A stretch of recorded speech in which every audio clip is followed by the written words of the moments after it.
The water was supposed to be her grave. When the helicopter's engine failed at 2,000 feet above Lake Erie, everyone in the war room watched the radar disappear into the dark waters below. The rescue teams prepared for a recovery mission, not a rescue. But 37 minutes later, Commander Sarah Mitchell's voice crackled through the emergency radio, calm, as if she were ordering coffee. "War room, this is Mitchell. I'm alive, I'm floating, and I need you to listen very carefully to what I'm about to tell you. The mission isn't over. In fact, it's just beginning.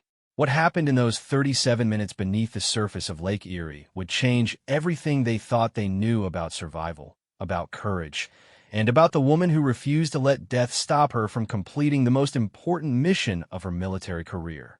This is her story. This is how one woman's survival became a legend that would be whispered about in military circles for decades to come. Commander Sarah Mitchell had always believed that preparation could overcome any disaster. As she sat in the passenger seat of the military helicopter flying over Lake Erie that cold November morning, she reviewed the mission files one more time. The documents were classified at the highest level, containing intelligence that could prevent an international incident that had been brewing for months. The helicopter pilot, Captain James Rodriguez, was one of the best in the fleet. He had flown countless missions over dangerous terrain, from the mountains of Afghanistan to the hostile waters of the Persian Gulf. Today's mission seemed routine by comparison. They were simply transporting Mitchell from the naval base to a secure facility on the other side of Lake Erie, where she would deliver crucial intelligence to a joint task force. Mitchell was not just any officer. At 34, she had already earned a reputation as one of the military's most brilliant strategic minds. She had spent the last 3 years working deep undercover, infiltrating a terrorist network that had been planning attacks on major American cities. The intelligence she carried in her secure briefcase represented the culmination of those 3 years of dangerous work.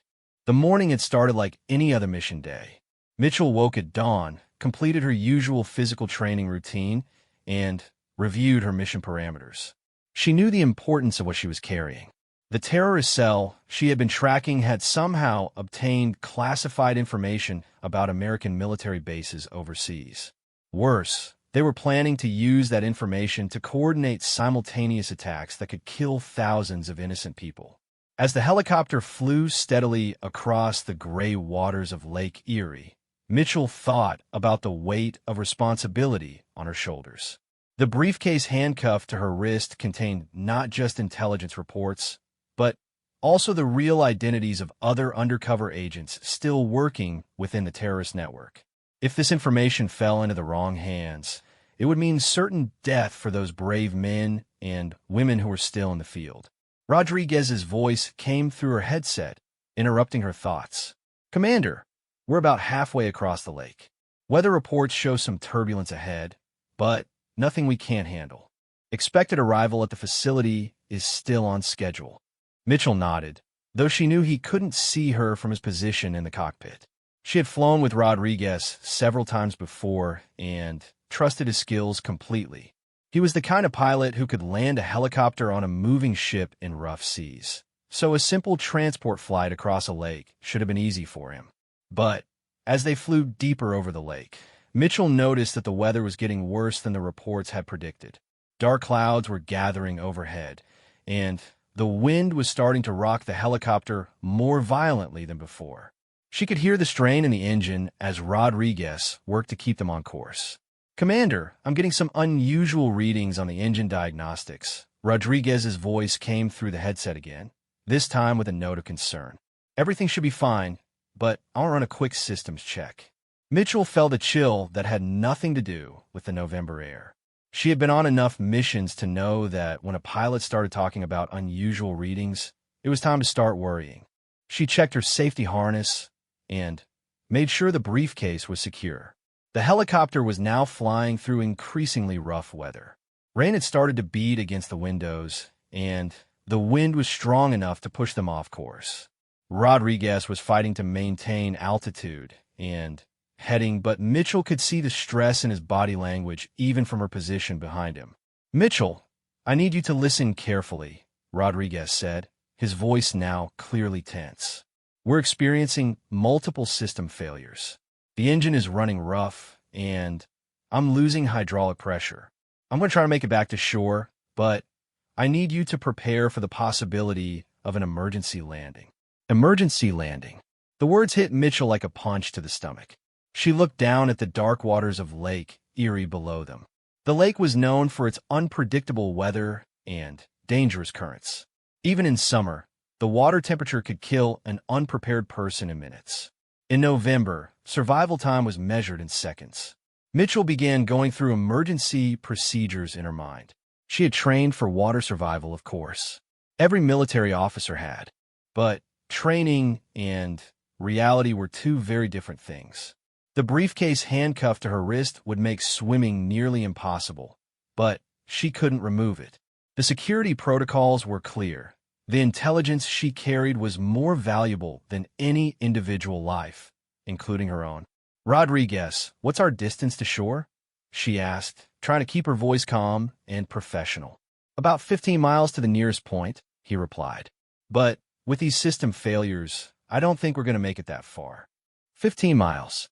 Mitchell knew that meant they were essentially in the middle of the lake, far from any immediate rescue.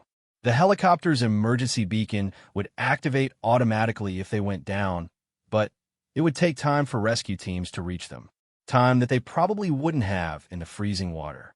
The engine coughed and sputtered, and suddenly the helicopter lurched downward. Rodriguez fought with the controls, managing to level them out temporarily, but Mitchell could see that they were losing altitude fast. The water below them looked black and endless, like a vast grave waiting to swallow them. "Commander, I need you to prepare for water impact," Rodriguez said. "I'm going to try to auto-rotate, but with these system failures, I can't guarantee a soft landing.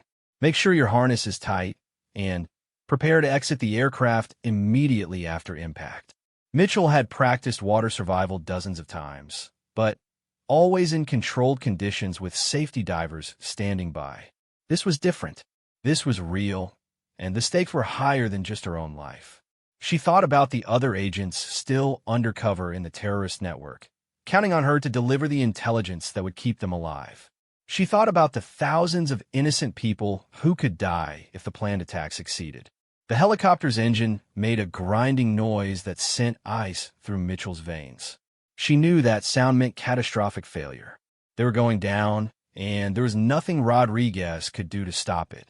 "Mayday, Mayday, this is military helicopter 77 Alpha requesting immediate assistance." Rodriguez spoke rapidly into his radio. "We are experiencing total engine failure over Lake Erie and are going down. 2 souls on board. GPS coordinates follow." Mitchell listened as Rodriguez rattled off their position to the emergency responders. She knew the coordinates would help the rescue teams find them, assuming there was anything left to find. The water below looked angry and hostile, whipped into white caps by the increasing wind. The helicopter was now in a controlled fall.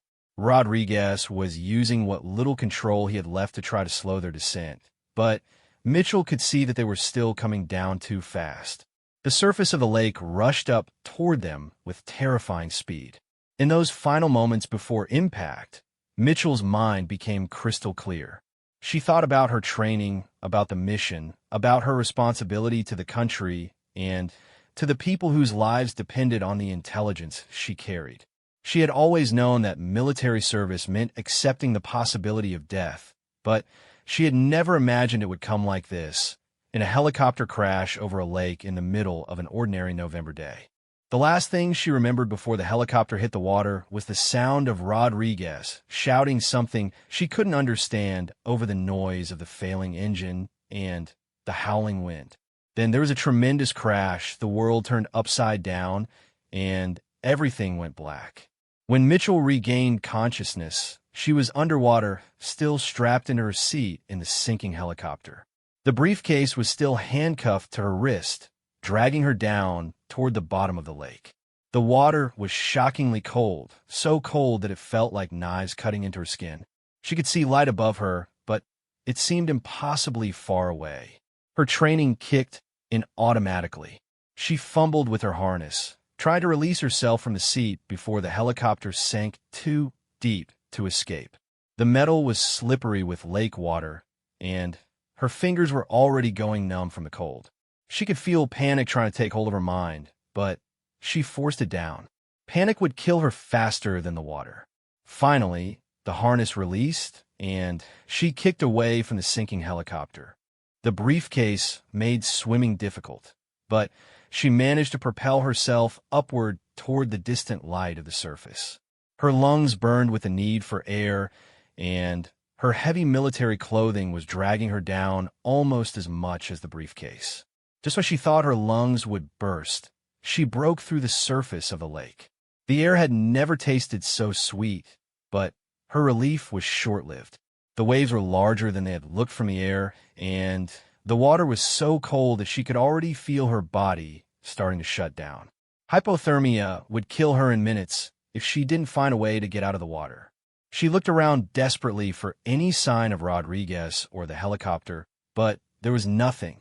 The aircraft had sunk completely, and she was alone in the vast expanse of Lake Erie with nothing but water in every direction.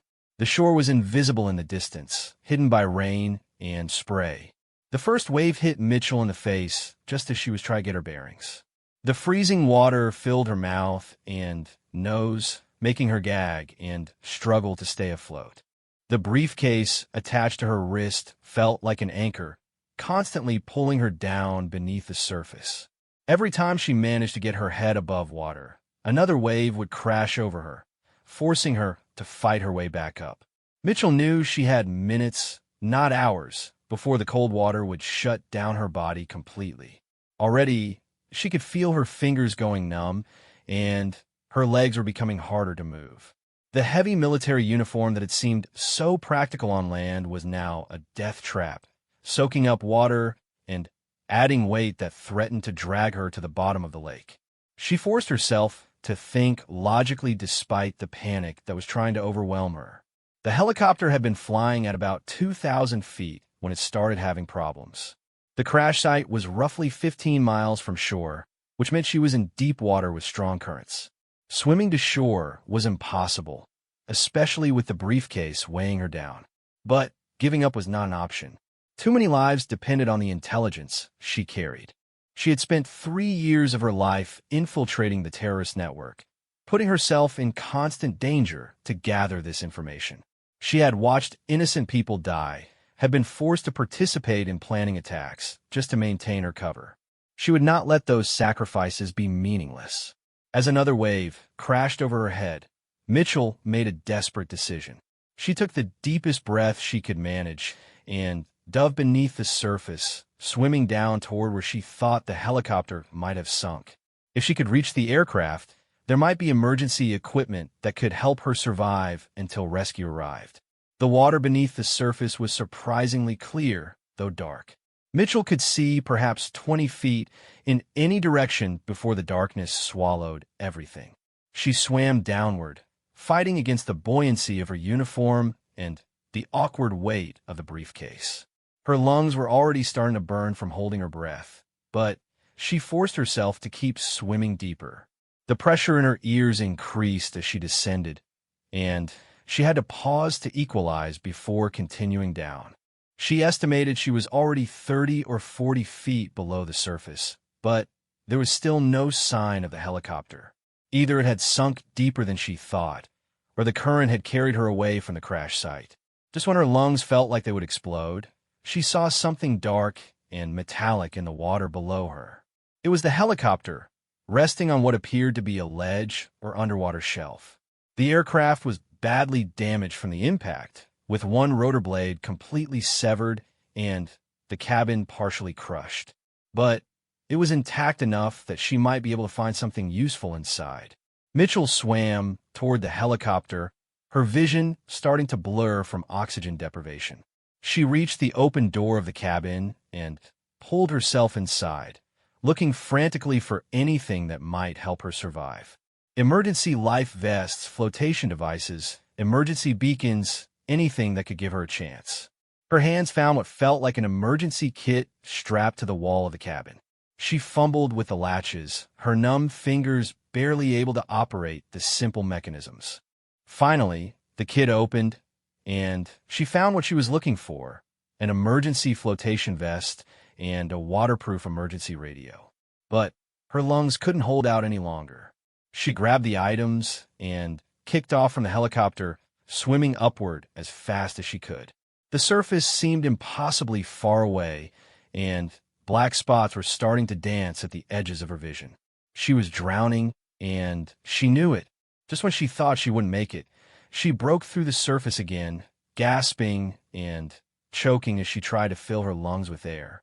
The flotation vest was still in her hand, but she was so weak from the dive that she could barely manipulate the inflation mechanism. After several tries, she managed to activate the CO2 cartridge, and the vest inflated around her chest, providing the buoyancy she desperately needed. The emergency radio was still clutched in her other hand, but when she tried to turn it on, nothing happened. Either it had been damaged in the crash, or water had gotten inside despite its waterproof rating. She was still alone in the middle of the lake with no way to communicate with potential rescuers. But at least now she could float without constantly fighting to stay above water. The vest kept her head up even when the waves crashed over her, giving her a chance to rest and think about what to do next.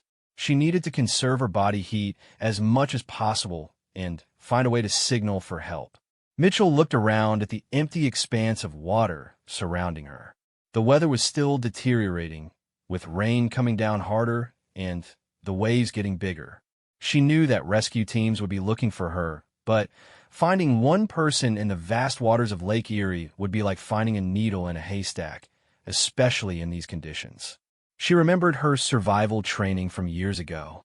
The instructors had emphasized that the mind was the most important survival tool. People died in survival situations not because the conditions were impossible, but because they gave up hope and stopped thinking clearly. Mitchell forced herself to focus on what she could control rather than what she couldn't. The briefcase was still handcuffed to her wrist, but she realized it might actually be useful now. The metal case was waterproof and airtight, which meant it would provide some flotation. More importantly, it contained not just intelligence documents, but also her emergency contact information and mission details that would help identify her if her body was ever found. She checked her watch, though the face was fogged with condensation. It had been about an hour since the helicopter crashed. She knew that rescue teams would already be mobilizing, but it would take time for them to reach the crash site. The emergency beacon from the helicopter should have activated automatically when the aircraft went down, but there was no guarantee that it was still functioning after the crash. The cold was her biggest enemy now. Even with the flotation vest, she could feel her body temperature dropping rapidly. Her hands and feet were already going numb, and she was starting to shiver uncontrollably. Hypothermia would set in soon, and once that happened, her ability to think clearly and make good decisions would deteriorate rapidly. Mitchell knew she needed to find a way to generate heat, or at least slow down heat loss. She began moving her arms and legs in the water, not trying to swim in any particular direction, but just to keep her blood flowing and maintain some body heat. The movement was exhausting, but it was better than lying still and letting the cold gradually shut down her systems. As she floated in the choppy water, Mitchell's mind drifted back to the mission that had brought her to this point. The terrorist network she had infiltrated called themselves the New Dawn, and they've been planning what they called the Great Awakening, a series of coordinated attacks designed to trigger a massive government response that would radicalize more people to their cause. She had spent months earning their trust, participating in planning sessions, providing them with false intelligence about government operations, all while secretly documenting their real plans and identifying key members of the organization. It had been the most dangerous assignment of her career, requiring her to become someone completely different, to think like a terrorist and act like she believed in their twisted ideology. The hardest part had been watching them plan attacks on innocent civilians while being unable to stop them directly. She had to maintain her cover, which meant she couldn't warn authorities about smaller operations that she learned about. People had died because of her inaction, and that knowledge would haunt her for the rest of her life, however long that might be. But the intelligence she had gathered would save thousands of lives if she could deliver it safely. She knew the real names and locations of cell leaders across 3 states. She knew about weapons caches and safe houses. Most importantly, she knew the details of the planned Great Awakening, including the targets and the timeline. The attacks were scheduled to begin in just 4 days. If she didn't survive to deliver this intelligence, or if the briefcase was lost in the lake, there would be no way to stop the terrorists. The other undercover agents in the network had been compromised and had to extract before they could gather all the necessary information. She was the only one who had the complete picture. A larger wave crashed over her head, snapping her attention back to her immediate situation. The storm was getting worse, and she could see lightning in the distance. Being in the water during a lightning storm was extremely dangerous, but there was nowhere for her to go. She was completely at the mercy of the elements. Mitchell realized that she needed to start thinking about contingencies. If rescue teams couldn't find her, or if she didn't survive long enough to be rescued, she needed to ensure that the intelligence would eventually be recovered. The briefcase was designed to float and had a GPS tracking device built into it, but the tracker had a limited battery life. She began working on the handcuff that attached the case to her wrist. The key was in her pocket, but her hands were so numb that it took several tries to retrieve it and get into the lock.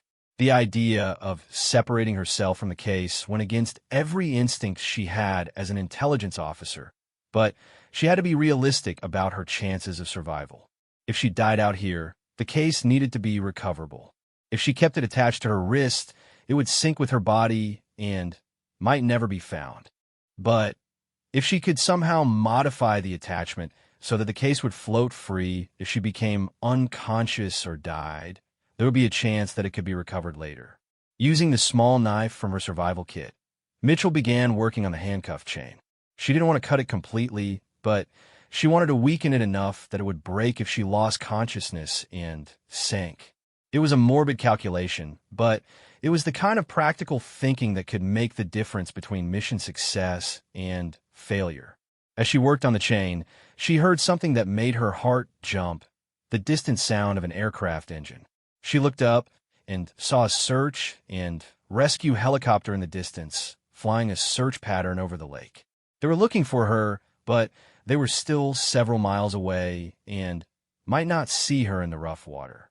Mitchell began waving her free arm and shouting, even though she knew they couldn't hear her from that distance. The bright orange flotation vest would be visible from the air, but only if the searchers were looking in the right place at the right time. She watched in desperation as the helicopter flew its pattern, slowly working its way across the search area. The aircraft was getting closer, but the weather was making the search difficult. The rain and wind were reducing visibility, and the large waves made it hard to spot anything as small as a person in the water. Mitchell continued waving and shouting until her voice was hoarse, but the helicopter continued on its search pattern without showing any signs of having spotted her. After what felt like hours, but was probably only minutes, the helicopter disappeared into the distance, its engine noise fading away until all she could hear again was the sound of wind and waves. Mitchell felt a crushing sense of disappointment, but she forced herself not to give up hope. There would be more search aircraft, and she just had to stay alive long enough for one of them to find her. The wind was getting stronger, and Mitchell realized the storm was moving directly toward her position. Lightning was now visible in several directions, and the waves were growing larger by the minute. She knew that her time was running out, not just because of the cold, but because the approaching storm would make it impossible for rescue aircraft to continue searching. Mitchell made a decision that would seem impossible to anyone who hadn't been through the kind of training she had endured. Instead of floating helplessly and waiting for rescue, she was going to try to reach the helicopter wreckage again. Not to hide inside it, but to salvage more equipment that might help her survive longer or signal for help more effectively. Taking the deepest breath she could manage with her increasingly restricted lung capacity, Mitchell dove beneath the surface once more. The flotation vest made it harder to dive, but she had loosened some of the straps so she could slip partially out of it while still maintaining some buoyancy from the remaining air chambers. The descent was easier this time because she knew where she was going. The helicopter was still resting on the underwater shelf, looking like a metal skeleton in the dim light filtering down from the surface. Mitchell swam directly to the cockpit area, where she hoped to find more emergency equipment or, even better, a functioning radio. As she approached the wreckage, she saw something that made her heart race. Captain Rodriguez was still inside the cockpit, unconscious but still strapped into his pilot's seat. His eyes were closed, and there was blood in the water around his head, but she could see the slight movement of air bubbles coming from his mouth. He was alive, but he was trapped and probably drowning slowly. Mitchell's training in underwater rescue techniques kicked in automatically. She grabbed Rodriguez under the arms and began trying to pull him free from his harness, but the straps were tangled and twisted from the impact. Her fingers, already numb from the cold water, fumbled with the release mechanisms while her lungs screamed for air. The harness finally came free, and Mitchell began swimming upward as fast as she could, pulling the unconscious pilot with her. Rodriguez was much larger than she was, and his waterlogged flight suit made him incredibly heavy.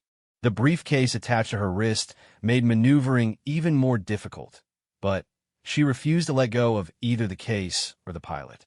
They broke the surface together, and Mitchell immediately rolled Rodriguez onto his back, keeping his face above water while she checked for signs of life. He was breathing, but barely, and his skin was blue from cold and oxygen deprivation. She knew she had only minutes to warm him up before hypothermia killed him. Using techniques she had learned in combat medical training, Mitchell began performing rescue breathing while keeping them both afloat. It was exhausting work, made more difficult by the waves that constantly threatened to separate them or drag them both underwater. But gradually, Rodriguez began to respond, coughing up lake water and starting to breathe more regularly. "Commander," he gasped when he finally regained consciousness, "the radio. Emergency frequency in my flight vest pocket." Mitchell felt around Rodriguez's vest and found what he was talking about, a small handheld emergency radio that was designed to be waterproof and to float. She pulled it out and quickly checked the controls. Unlike the radio she had found earlier, this one appeared to be undamaged and was still functioning. She tuned it to the emergency frequency and began transmitting. "Mayday! Mayday! This is Commander Sarah Mitchell. I am in the water with an injured pilot at the following coordinates." She read off the GPS position from her waterproof watch, hoping that rescue teams would be monitoring the emergency frequencies despite the storm. The response came almost immediately. "Commander Mitchell, this is Coast Guard Rescue Coordination. We have been searching for you. What is your current condition and position?"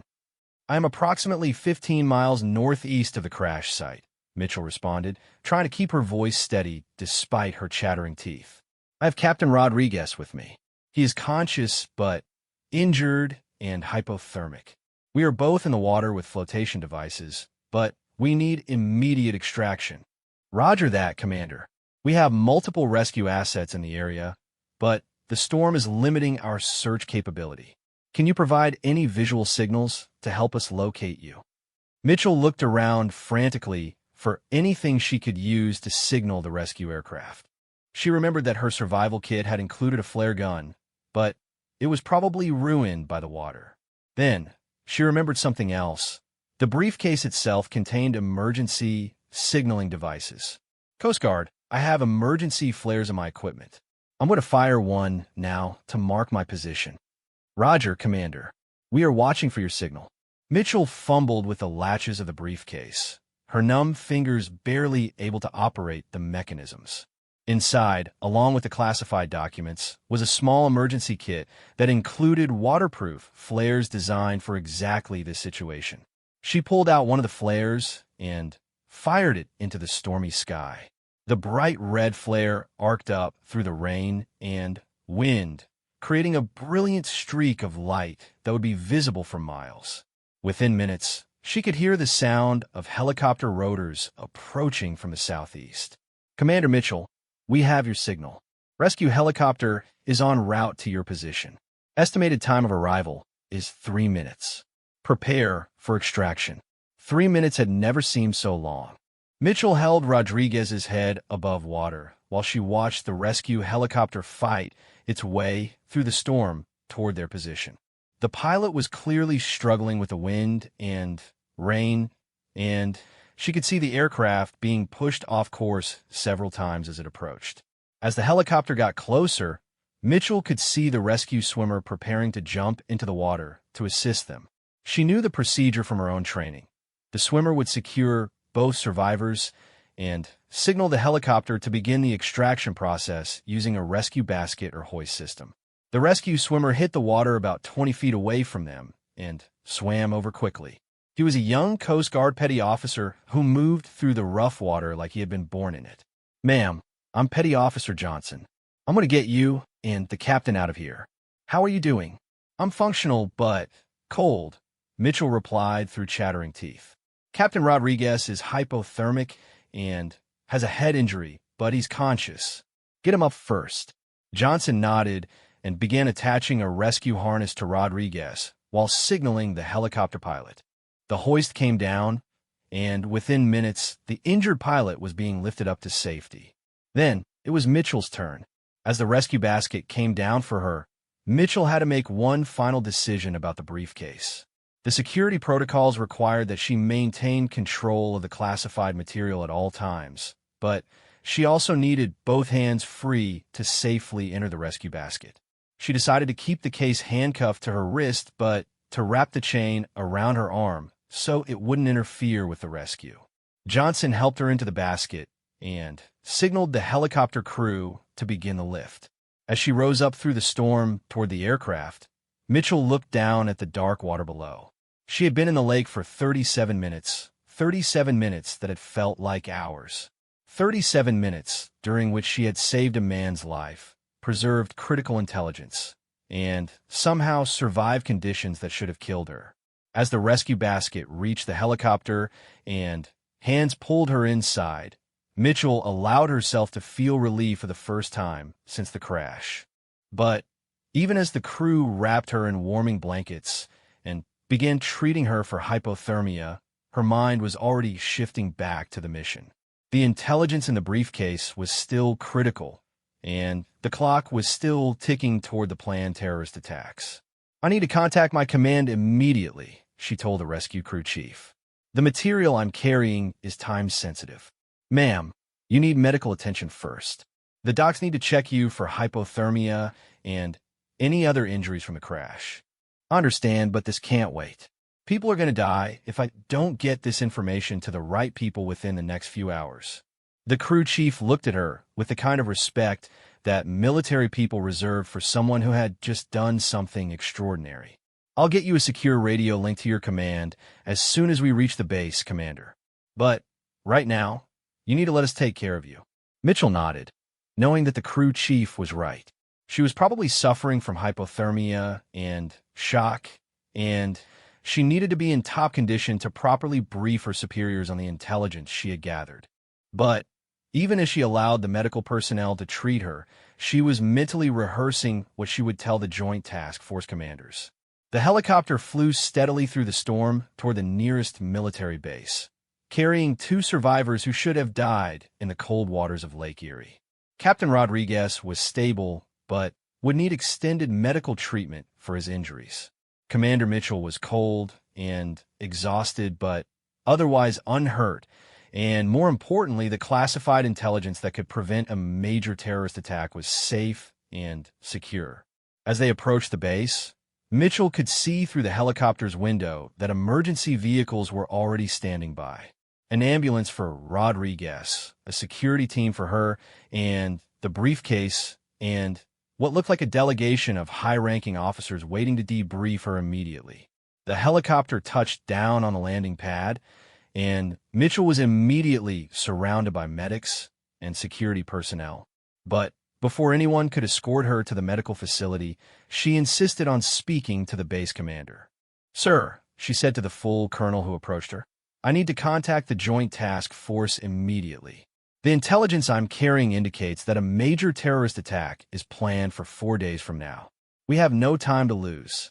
The colonel looked at her with amazement. "Commander, you've been in freezing water for over half an hour. Most people would be dead or in shock. Are you sure you're up for an immediate briefing?" "Sir, I've been preparing for this briefing for 3 years.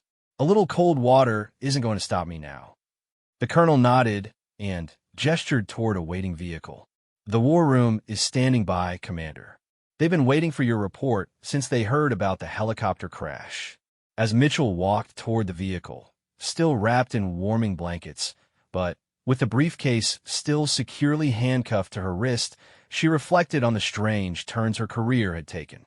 3 years ago, she had been a junior intelligence officer looking for a way to make a real difference in the war on terror. Now, she was about to deliver intelligence that could save thousands of lives, intelligence that she had nearly died to protect.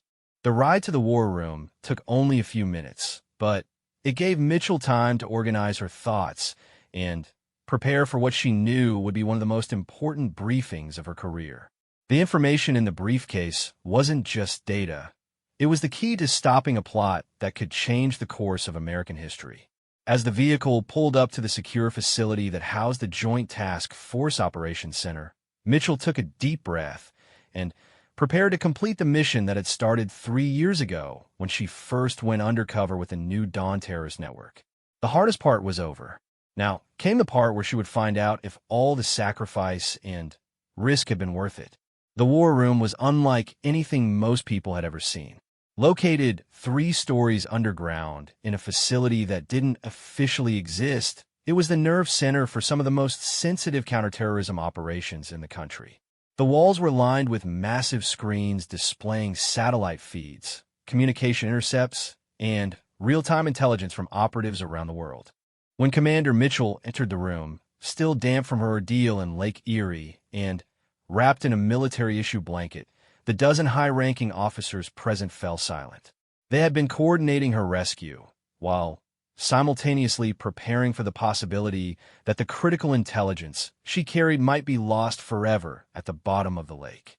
General Patricia Harrison, the task force commander, approached Mitchell immediately. Harrison was a legend in military intelligence circles, a woman who had broken through barriers and earned respect through sheer competence and determination. She looked at Mitchell with a mixture of admiration and concern. "Commander, I've been briefed on what you went through out there. Are you certain you're ready for this debriefing? The medical team says you should be in a hospital bed, not a war room." Mitchell straightened her shoulders despite the exhaustion that was threatening to overwhelm her. "General, I've been preparing for this moment for 3 years. The intelligence I gathered indicates that we have less than 4 days to prevent multiple coordinated attacks that could kill thousands of people. I need to brief you now, while every detail is still fresh in my mind." General Harrison nodded and gestured toward the main briefing table. "Very well, Commander. The room is secure, and we have representatives from every relevant agency present. Tell us what you learned during your time undercover." Mitchell approached the table and placed the waterproof briefcase in the center. Her hand was still shaking slightly from the cold and adrenaline, but her voice was steady as she began to speak. 3 years ago, I was inserted into a domestic terrorist network calling itself the New Dawn. Their stated goal is to trigger a violent government response that they believe will radicalize ordinary Americans and lead to a larger uprising against federal authority. She opened the briefcase and began removing files, photographs, and digital storage devices. Despite having been through a helicopter crash and submersion in Lake Erie, everything inside was dry and undamaged. The network is more sophisticated and better funded than we initially believed. They have cells in at least 12 major cities, with a total active membership of approximately 300 people. But More importantly, they have infiltrated several government agencies and have access to classified information about federal law enforcement operations. A murmur went around the room. The possibility of government infiltration had been suspected, but never confirmed. Mitchell continued her briefing, laying out photographs of key network members. The leader is a man named David Crawford, a former military officer who was discharged after a psychological evaluation. Crawford has convinced his followers that the federal government is planning mass arrests of American patriots, and that they need to strike first to prevent a dictatorship. "What kind of strikes are we talking about, Commander?" asked Colonel James Murphy, the FBI liaison to the task force. Mitchell pulled out a detailed map, marked with red X's. Simultaneous attacks on federal buildings in 6 major cities: New York, Washington, Los Angeles, Chicago, Miami, and Dallas. The plan, which they call the Great Awakening, involves truck bombs at each location, timed to go off during morning rush hour when the buildings will be most crowded. The room fell silent as the implications sank in. General Harrison leaned forward. "Commander, what kind of timeline are we looking at?" "The attacks are scheduled for this Friday morning, General. 4 days from now." They chose that date because it's the anniversary of the Ruby Ridge incident, which they view as the beginning of government tyranny in America. Mitchell pulled out more documents, spreading them across the table. "I have the complete operational plans here, including the target buildings, the composition and placement of the explosives, and the routes the truck bombs will take. I also have the real names and current locations of every cell leader." "How did you manage to gather all this information without being detected?" asked Director Sarah Chun from the NSA. Mitchell's expression darkened slightly. "I had to become one of them, Director. I participated in planning sessions, helped scout targets, even assisted in procuring some of the materials they're using. For 3 years, I lived the life of a domestic terrorist, and I watched them plan attacks that I couldn't stop without blowing my cover." She paused, and for the first time since entering the room, emotion crept into her voice. 6 months ago, they carried out a test bombing at a small federal courthouse in Montana. 3 people died, including a security guard who had 2 young children. I knew it was going to happen, and I couldn't warn anyone because it would have compromised the larger operation. General Harrison reached out and placed a hand on Mitchell's shoulder. "Commander, you've done something extraordinarily difficult. The intelligence you've gathered will save thousands of lives. Don't let the weight of what you had to do to get it destroy you." Mitchell nodded and continued with her briefing. "The network has access to military-grade explosives, probably stolen from government stockpiles. They also have inside information about federal building security procedures, which suggests they have someone on the inside feeding them intelligence." "Do you know who the inside source is?" asked Colonel Murphy. "I have suspicions, but no definitive proof." Crawford was very careful about compartmentalizing information. He never told any one person everything, which made it difficult for me to piece together the complete picture. Mitchell pulled out a series of photographs showing warehouse locations. "These are their primary weapons and explosive storage facilities. They've been stockpiling materials for over 2 years, bringing in small amounts at a time to avoid detection. The truck bombs are already assembled and ready for deployment." "Where are the trucks now?" asked General Harrison. "They're stored in legitimate commercial facilities that the network has infiltrated. The trucks themselves appear to be ordinary delivery vehicles, nothing that would attract attention from law enforcement. The bombs are concealed inside legitimate cargo loads." Mitchell spread out detailed floor plans of the target buildings. "They've done extensive reconnaissance on each target. They know the security procedures, the shift changes, the busiest times of day. They've planned the attacks down to the minute." "Commander," interrupted Director Chun, "you said they have inside information about government operations. How extensive is this infiltration?" Mitchell opened another file.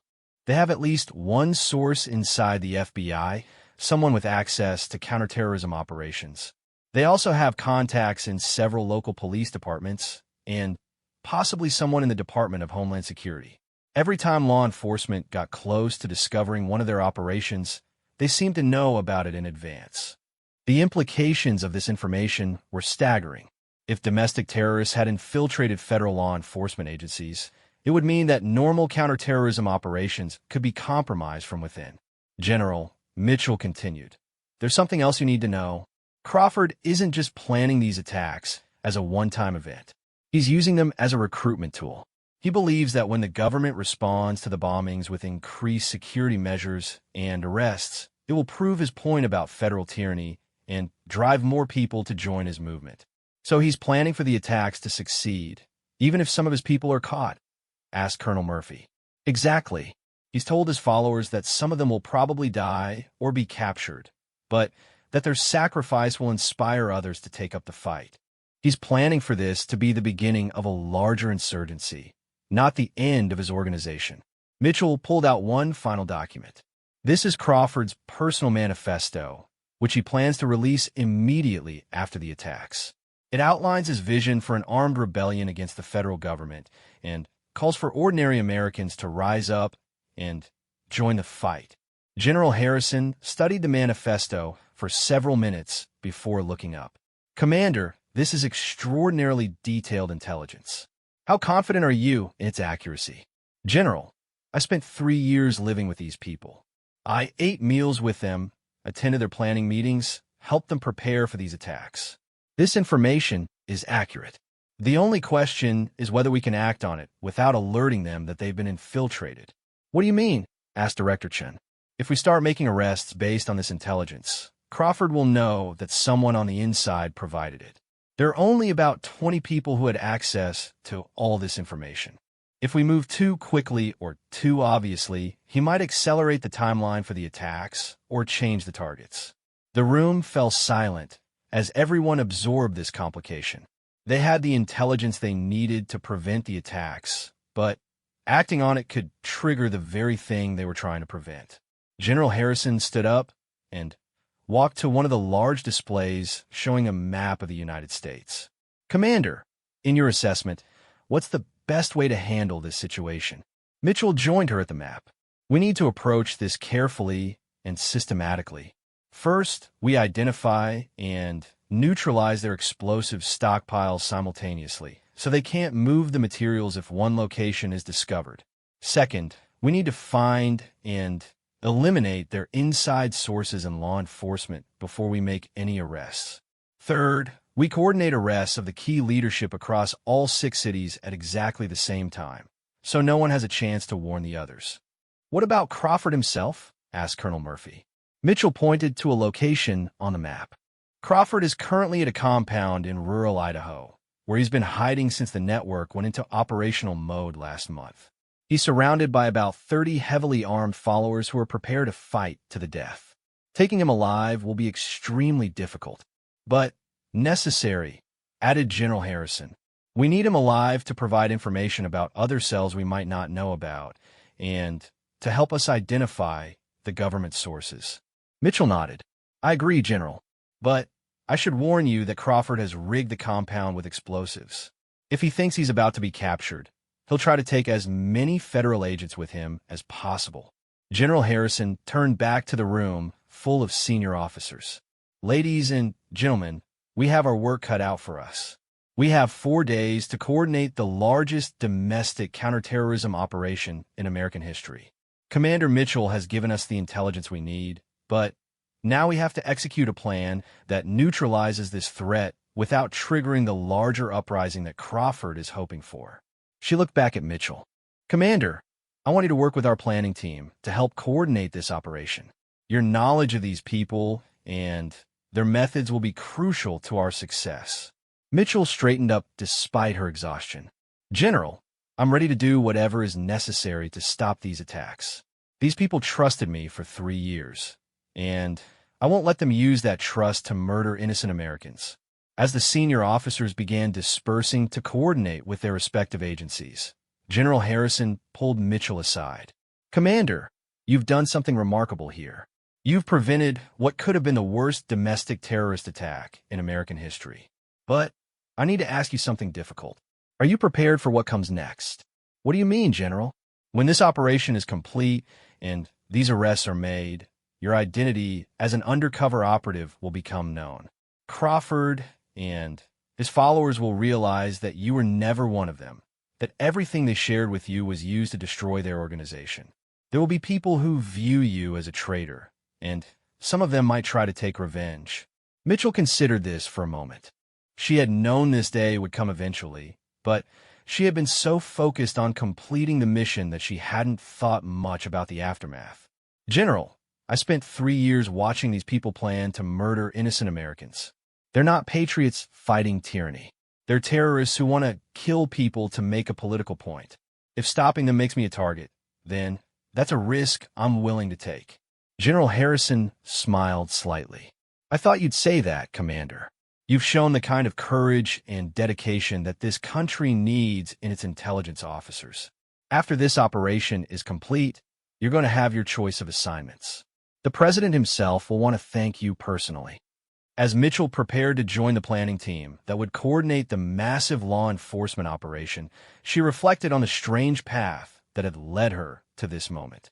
3 years ago, she had been a relatively junior intelligence officer looking for a way to make a real difference. Today, she was about to help prevent one of the worst terrorist attacks in American history. The helicopter crash and her ordeal in Lake Erie already seemed like they had happened days ago rather than hours. The cold water and the fight for survival had been terrifying, but they were nothing compared to the 3 years she had spent living among people who wanted to destroy everything she had sworn to protect. Now, as she prepared to help coordinate the takedown of the New Dawn terrorist network, Mitchell knew that her real test was just beginning. The next 4 days would determine whether all her sacrifice and risk had been worth it. The next 4 days would go down in history as one of the most complex and successful counterterrorism operations ever conducted on American soil. Working around the clock, Mitchell helped coordinate simultaneous raids across 6 major cities, using her intimate knowledge of the New Dawn network to guide federal agents to hidden weapons caches and safe houses that would have taken months to discover through conventional investigation. The operation, codenamed Breaking Dawn, began at exactly 4:47 a.m. Eastern Time on Friday morning, just 3 hours before the planned terrorist attacks were supposed to commence. In New York, Los Angeles, Chicago, Dallas, Miami, and Washington, D.C., hundreds of federal agents simultaneously descended on targets that Mitchell had identified during her 3 years undercover. Mitchell herself was in the war room, coordinating the raids from the Secure Command Center. She had barely slept in the 4 days since her rescue from Lake Erie, working with FBI agents, ATF specialists, and military planners to ensure that every detail of the operation was perfect. There would be no second chances. If they missed even one truck bomb or failed to arrest even one key cell leader, innocent people would die. Team Alpha, this is Command. Mitchell spoke in her headset, watching satellite feeds from the New York operation on the main screen. Target building is the federal building on Broadway. The truck should be parked in the underground garage, disguised as a commercial delivery vehicle. The driver will be armed and has been instructed to detonate the device if he's discovered. Copy that, Command. We have eyes on a suspicious delivery truck in the target location. Moving to intercede now. Mitchell watched tensely as the FBI tactical team approached the truck. According to the intelligence she had gathered, the vehicle contained over 2,000 pounds of military-grade explosives, enough to bring down the entire 30-story building and kill everyone inside. One wrong move, one moment of panic from the terrorist driver, and hundreds of people would die. Command, this is Team Alpha. We have successfully neutralized the target. Driver in custody, device is secure. Bomb squad is moving in to disarm the explosive device. 1 down, 5 to go. Mitchell switched her attention to the feeds from the other cities, where similar operations were taking place simultaneously. In Chicago, Team Bravo was moving on a warehouse where intelligence indicated the terrorists had stored backup explosives and additional vehicles. Team Bravo, be advised that the warehouse is protected by automated security systems that the targets have modified. They've installed motion sensors that will trigger an alarm if anyone approaches the main entrance. Use the service entrance on the south side of the building. Roger that, Command. Moving to secondary entrance now. The operations were going smoothly, but Mitchell knew that the most dangerous phase was yet to come. The arrest of David Crawford, the network's leader, will be the most challenging part of the entire operation. Crawford was holed up in a fortified compound in rural Idaho, surrounded by his most loyal followers and enough weapons to fight off a small army. "Command, this is Team Delta," came the voice from the Idaho operation. "We have the compound surrounded, but the targets are not responding to surrender demands. Intelligence indicates they may be preparing to fight." Mitchell had expected this. Crawford had always said he would never be taken alive, and she knew he meant it. The compound was his fortress, and he had spent months preparing it for exactly this scenario. Team Delta. Crawford has rigged the main building with explosives. If he thinks he's about to be captured, he'll try to take you with him. Do not approach the main structure until the bomb squad has cleared it for explosive devices. Copy that, Command. How do you recommend we proceed? Mitchell closed her eyes and tried to think like Crawford. She had spent enough time with him to understand his psychology, his motivations, his fears. He was a man who believed he was fighting for a righteous cause, but he was also pragmatic enough to know when a situation was hopeless. Team Delta. Crawford is a military veteran. He understands tactical situations and knows when he's beaten. He's also extremely proud and won't want to be humiliated by a surrender. Try to contact him directly and offer him a chance to surrender with dignity. Tell him his people can come out safely if he cooperates. There was a long pause before Team Delta responded. Command, we're getting a response from the compound. Crawford wants to speak directly with whoever provided the intelligence that led to this operation.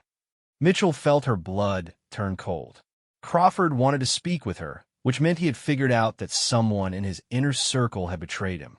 She looked at General Harrison, who nodded grimly. Put him through, Mitchell said into her headset. Crawford's voice came through the speakers, angry but controlled. I don't know who you are, but you've been inside my organization. You've sat at my table, listened to my plans, pretended to be my friend. I want to know why. Mitchell took a deep breath before responding. My name is Commander Sarah Mitchell, United States Army Intelligence. I've been undercover in your organization for 3 years, and I'm the one who provided the government with information about your planned attacks. There was a long silence before Crawford spoke again. Sarah Mitchell, I remember you now. You were always asking the right questions, always eager to help with planning. I should have known you were too good to be true. David, it's over. Your attacks have been stopped, your weapons have been seized, and your people are in custody. You can't accomplish anything more by fighting. Surrender now, and no one else has to get hurt. Crawford's laugh was bitter and cold. You think this was about the attacks, don't you? You think stopping me today means you've won. But you don't understand what you've really done. What do you mean? Mitchell asked, though she was afraid she already knew. Every action the government takes against American patriots proves my point about federal tyranny. Every arrest you make today, every raid on law-abiding citizens, every violation of constitutional rights in the name of fighting terrorism, it all proves that I was right about what this country has become. Mitchell realized what Crawford was doing. Even in defeat, he was trying to turn the situation to his advantage. He wanted the government to use overwhelming force against him and his followers because it would create martyrs and potentially inspire others to take up his cause. David, these aren't raids on law-abiding citizens. These are arrests of people who were planning to murder thousands of innocent Americans. You were going to blow up federal buildings during rush hour when they were full of ordinary people just trying to do their jobs. Those weren't innocent people, Crawford replied. They were government employees, part of a system that oppresses the American people. They chose their side when they decided to work for a tyrannical government. Mitchell could see that reasoning with Crawford was pointless. His worldview was so distorted that he genuinely believed mass murder was justified. She decided to try a different approach. David, what about your followers? What about the people who trusted you to lead them? Are you going to get them killed just to prove a point? There was another long pause. Mitchell could hear voices in the background, Crawford's followers arguing among themselves. Some of them were apparently having second thoughts about fighting to the death against federal agents. You don't understand, Crawford said finally. These people believe in something bigger than themselves. They're willing to die for the cause of American freedom.